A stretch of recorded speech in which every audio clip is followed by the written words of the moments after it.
Bueno, vuelvo a compartir pantalla entonces. Ya les expliqué la primera actividad, vamos con la segunda. Y entramos en materia ahora sí, chicos. Muy rápido. La filosofía nace en el siglo VI a.C. y se divide en varias etapas. Por ejemplo, si hablamos de historia, la historia se divide en prehistoria, nace la escritura y luego nace la historia. Pues resulta que la filosofía también, y cuando estén en los grados superiores se van a dar cuenta, también tiene filosofía antigua, media, moderna y contemporánea. ¿Perfecto? Entonces, para este efecto, estoy revisando la programación y nos aparece, ¿ok?, el origen del cristianismo. Cristo nace en el siglo I a.C., con él se empieza a contar la historia, porque Herodoto, el padre de la historia, un día dijo, diga, qué desorden para uno identificar cuándo nació y cuándo murió alguien. Entonces llegó y dijo, escojamos un hecho que haya cambiado la historia, y ese hecho fue el nacimiento de Jesús. Increíble que incluso los que no son cristianos manejan el mismo calendario que nosotros, que sí lo referenciamos, así algunos no sean cristianos o no crean en Cristo. Entonces ese origen del cristianismo nos ubica en la filosofía antigua, que va del siglo VI antes de Cristo al siglo IV, 1000 años, pero que empieza a incidir en la filosofía es en la época medieval. Eso lo vamos a ver después. Entonces voy a hablarle muy rápido del origen del cristianismo. Ojo que yo no voy a ver el cristianismo desde el punto de vista solo ni de la fe ni de la religión. ¿Quedó claro? Lo vamos a ver porque cuando lleguemos a la filosofía medieval o de la Edad Media, vamos a ver que pusieron la filosofía al servicio del cristianismo. Pero miremos un poco. Nosotros caemos en errores en decirle cristianos solo a los que no están en la Iglesia Católica. Entonces a uno le dicen, usted es cristiano, y asumen que porque uno contesta que sí, entonces que yo no soy católico, y resulta que es un error. Miren las iglesias cristianas que les estoy, no me voy a detener en ninguna, pero las nombro. La Iglesia Católica, el Grupo Católico Descendido, bueno, ahí están, la Iglesia Ortodoxa, porque me están pidiendo entrada, iglesias de tradición alejandrina, iglesias derivadas de la Reforma Protestante, anglicanismo, luteranismo, anabaptismo, calvinismo, iglesias pentecostales, iglesias cristianas no calcedonianas, no quiero que se aprendan eso, no se preocupen, testigos de Jehová, bueno, etcétera, etcétera, etcétera, etcétera. Todas estas iglesias los une una sola cosa, y es su creencia en Cristo, en Jesús. ¿Qué significa? Que puede que crean de manera diferente, pero creen en que ese Señor Jesús vino al mundo y se convirtió en el Dios de ellos. ¿Cómo nace el cristianismo? Pues el cristianismo surge con Cristo, en el siglo I en Palestina. Y les quiero recordar algo cuando uno habla de Palestina, ¿no? Que día dije Palestina y me dijeron, ay, profe, eso queda ahí cerca de Pitalito. No. Palestina en el siglo I, cuando nació Jesús, estaba bajo el poder de Roma. Tenía una capital que era Jerusalén, que ya no es la capital de Palestina. ¿Ok? Hoy en día Palestina, en el siglo XXI, es un pedazo de tierra en disputa con Israel que se llama la Franja de Gaza. Y esa es la eterna pelea entre palestinos y judíos, diciéndole judíos precisamente a las personas de Israel. Bueno, para los cristianos, Jesús es hijo de Dios. ¿Quedó claro? Ojo que para los musulmanes, que no creen en Jesús como Dios, creen en Jesús sencillamente como un profeta más. Pero ellos tienen su propio, o sea, para los musulmanes su profeta es Mahoma y su Dios, desde luego, que es Alá o como quiera que lo llamen. Para nosotros hubo muchos profetas antes de Jesús, pero Jesús fue el último profeta que vino a profetizarse él mismo. Significa que es nuestro Dios y significa que creemos en él como Dios. ¿Ok? Ninguna otra religión cree en Jesucristo como Dios, solo nosotros los cristianos, aunque les cuento que yo tengo una forma particular de creer. Bueno, se hizo llamar el Salvador del mundo, fue considerado una amenaza para el Imperio Romano. Si ustedes me preguntan a mí por qué una amenaza para el Imperio Romano, les quiero recordar que Palestina estaba bajo el Imperio Romano, estaba dominado en pleno esplendor el Imperio Romano, y cualquier persona que tuviera liderazgo o que saliera a profetizar o que saliera a decir que él tenía un Dios diferente al de los romanos o a los de los romanos, pues sencillamente era una amenaza. Les recuerdo que los romanos tenían muchísimos dioses, no era solo uno. Y que viene un mancito, Jesús, a decir, no, es que ¿cuáles dioses romanos? El único Dios es mi Padre, que soy yo mismo. Eso causó muchos problemas y en últimas eso fue lo que vino a causar la muerte. Bueno, después de de la muerte de Jesús hubo 12 apóstoles. Nos dicho, no es que hubo, sino que los mandó por todo el mundo a que llevaran ese cristianismo, a que llevaran su palabra. ¿Ellos qué hacían? Sencillamente, estos apóstoles, que en realidad no fueron 12, sino 11, y no puedo decir que dice la historia, porque eso no es historia, dicen el Nuevo Testamento y el Antiguo, perdón, el Antiguo, no el Nuevo, perdón, el Nuevo, no el Antiguo, el que habla de los apóstoles, que uno se suicidó porque fue el que lo entregó, o sea que deben haber quedado 11. El último de ellos, o no el último, sino el más importante, fue Pedro, quien llegó hasta Roma, a quien Jesús en algún momento, según la Sagrada Escritura, dice, tú eres Pedro, que significa piedra, y sobre esta piedra fundaré mi iglesia. Y se cree que a partir de ahí es que nace el cristianismo, que posteriormente se dividió y aterrizó en lo que se conoce como Iglesia Católica. ¿Ok? Ahora les explico un poco ese ejercicio.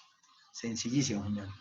¿Qué fue lo que sucedió? Como Roma tenía tantos dioses, vienen y aparecen después del siglo I un montón de personas diciendo que ellos no creían en esos dioses, sino que creían en uno solo, que era Jesús. Bueno, que después dijeron Padre, Hijo, Espíritu Santo. Y era la religión de los esclavos, porque el que no fuera romano era esclavo. Como estos señores judíos no eran romanos, eran esclavos, han dicho, pertenecían a la clase más baja y vivían escondidos. O sea que la religión, el cristianismo, nació en las catatumbas, en las cuevas, debajo de las alcantarillas, porque allá era donde se podía profesar. Usted no podía salir en Roma, en la mitad de su capital, y decir, yo soy cristiano. En algún momento, incluso usted lo podían matar, lo podían crucificar por eso. Pero por allá, iniciando el siglo IV, había un emperador que se llamaba Constantino, y la mamá de ese señor Constantino se pegó el viaje hasta Jerusalén a averiguar por esos cristianos que vivían escondidos, pero ella quería saber dónde nació ese cristianismo. Dicen que esa señora dice que encontró yo no sé qué tantas cosas, dice que la cruz de Jesús ven un montón. Vino a Roma y le dijo al hijo, oiga, me convertí al cristianismo, usted que es el emperador Constantino y es mi hijo, deje de andarlos persiguiendo. ¿Y qué hizo Constantino? Constantino dijo, de ahora en adelante, prohibido perseguir a los cristianos. El cristianismo será una religión más. Pero tuvieron que pasar muchos años y por allá en el 392 fue que otro emperador, el emperador Teodosio, ahí sí dijo, se acaban todos los demás dioses, se acaban todas las demás religiones y no nos queda sino esta que es el cristianismo. Algunos historiadores dicen que la disculpa ¿cuál fue? Que si usted le impone una sola religión a las personas, las mantiene más unidas y más dominadas. ¿Ok? Eso desde la filosofía uno pudiera decir que es cierto. Si todos creen en Jesús, entonces yo me invento cualquier cosa. ¿Por qué digo me invento? Miren, el concepto de pecado, demonio, bueno, que usted se va al purgatorio, eso no era un concepto católico. Resulta que por allá en la Edad Media, Dante Alighieri escribió un libro que se llama La Divina Comedia, y ahí en ese libro él cuenta que soñó, y cuenta que soñó con el infierno, que soñó y que habían pecadores, y entonces la iglesia llegó y dijo, nos encanta eso que escribió Dante Alighieri, digámosle a los cristianos que aplica también para ellos, y así fue entonces que nació el pecado, que nació el infierno y que nació el purgatorio. O sea que cuando usted unifica con una sola religión a un pueblo que usted quiere dominar, se vuelve mucho más fácil dominarlo.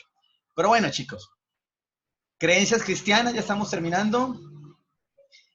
Creen en un libro que es el libro sagrado para ellos, que es la Biblia, y la Biblia es Antiguo Testamento y Nuevo Testamento.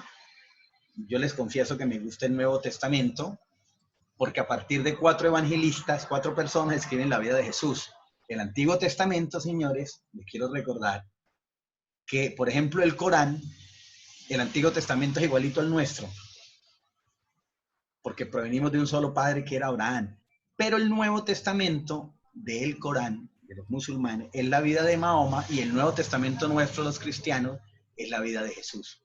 Eso es lo que lo diferencia. Tenemos tres personas distintas, dicen los católicos, y un solo Dios verdadero, se llama la Santísima Trinidad. Nos han dicho entonces que después de la muerte vamos a tener vida eterna, entonces que hay que portarnos bien para que podamos llegar al cielo, cada quien verá si cree o no cree en eso, y que el regreso de Cristo marcará el fin de estos tiempos y el devenir de un nuevo mundo. ¿Ok? O sea que en eso se basan las creencias de en este caso de los católicos. Ustedes me dirán, pero bueno, ¿en qué momento, estoy terminando chicos, en qué momento, muchachos, la iglesia dejó de llamarse solo cristianismo y pasó a llamarse iglesia católica?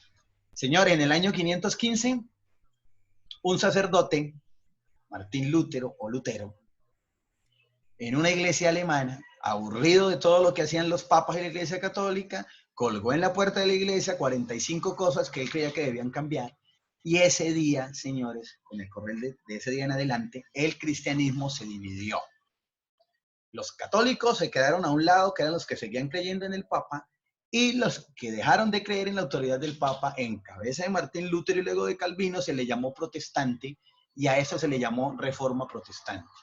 O sea que todas las iglesias o religiones que creen en Jesús, pero no son católicos y por lo tanto no creen en la autoridad del Papa, nacieron, no es que hayan nacido ese día se dio la hendidura, eso se llama el cisma, porque se le dio paso a que hubieran iglesias que siendo cristianas no fueran católicas. Me imagino que algunos de ustedes profesará alguna religión o alguna iglesia de estas. Chicos, les recuerdo que esto no es religión, ¿no? Que esto es filosofía. ¿Preguntas hasta aquí? Ya vamos a terminar. Si hay preguntas, háganlas, porfa. No, señor, todo quedó muy claro. Bueno, chicos, entonces, la actividad número 2, por favor, dice, lo mismo, marcan una hoja con su nombre, hagan de cuenta que van a presentar una evaluación. Independientemente de la religión o iglesia a la que usted pertenece, o incluso si usted no pertenece a ninguna, que es válido también no pertenecer a ninguna, ¿cree usted que las religiones juegan algún papel en la vida del hombre? ¿Cuál sería ese papel? ¿Qué es lo que ustedes me van a decir? Ojo, que no es necesario que sean cristianos ni católicos, incluso no es necesario que crean en algo, puede que no crean en nada, yo respeto eso. Y la educación en Colombia no es confesional, es laica, no podemos obligar a nadie a que crea. Ustedes lo que van a decir es que ustedes sí creen que la religión es necesaria en la vida del hombre, o sea, ¿sirve para algo? ¿Cuál es el papel de esa religión? Cada uno, por favor. Segunda pregunta de la actividad número 2. ¿Por qué cree usted que Jesús se convirtió en una amenaza para el Imperio Romano? Les recuerdo, Palestina estaba bajo el poder del Imperio Romano en el siglo I, con capital en Jerusalén, y Jesucristo se convirtió en una amenaza. Yo le expliqué por qué. Bueno, y por último, y aquí terminamos, ¿qué piensa usted del diezmo? Ojo que no le estoy diciendo si usted da diezmo. No le estoy preguntando cuánto da. Le estoy diciendo, ¿usted qué piensa del diezmo? Y les quiero recordar que por allá en algún lado, y no está ni siquiera en la Biblia, los católicos dicen que hay que diezmar. Diezmo viene de 10, de dar el 10% de lo que uno recibe, pero algunas iglesias han asumido, e incluso hay unos porcentajes más altos. Yo solamente quiero que ustedes me digan qué piensan del diezmo, si eso sirve para algo, si eso es solo cuestión de fe o si en la práctica cuando uno da diezmo ve que hay algún resultado. Chicos, en el momento de hacer este trabajo, a mano o en computador, deben escribir en la parte alta de la hoja sus nombres, apellidos, grado y asignatura. Y los trabajos, chicos, me los envían el 18 de mayo. Les voy a pedir un favor. No lo van a enviar antes. ¿Ok? Me estamos quejando de que tenemos mucho trabajo. Ese día me lo envían a mi WhatsApp privado. Aquí está el número. 310-285-6863 o a mi correo. Por ejemplo, me escribe Juan Trejos y yo no tengo identificado a Juan Trejos en mi celular, en mi WhatsApp. Me manda un trabajo, yo lo que hago es pongo WhatsApp web, lo bajo a mi computador y resulta que por la noche abro el trabajo. Yo no sé de dónde lo saqué, me refiero porque no me llegó por un celular que yo hubiera identificado. Pues si yo abro el trabajo y no dice en algún lado Juan Trejos, grado 806, sencillamente Juan Trejos se quedó sin yo poder evaluarle o calificarle ese trabajo. Chicos, aquí están entonces otra vez iniciando mis datos. Por favor. Profe, una pregunta. A ver, O sea, hágame preguntas. para que quede más claro, ¿el primer ejercicio también se puede hacer en computador? Como quieran. A mí lo que me interesa es que algunos llegan, le voy a poner un ejemplo. Si Anderson, yo no tengo identificado a Anderson y me escribe así, profe Carlos, ahí va mi trabajo, me lo envía en unas hojitas o me lo envía por el correo y yo abro el trabajo y por dentro no está el nombre, pues yo me pego la embolatada del siglo. Entonces, el favor que les pido es ese, márquenlo a mano en el computador de modo que yo los baje a la memoria de mi computador y ahí pueda saber de quién es. ¿Listo, chicos? Bueno, ¿más preguntas?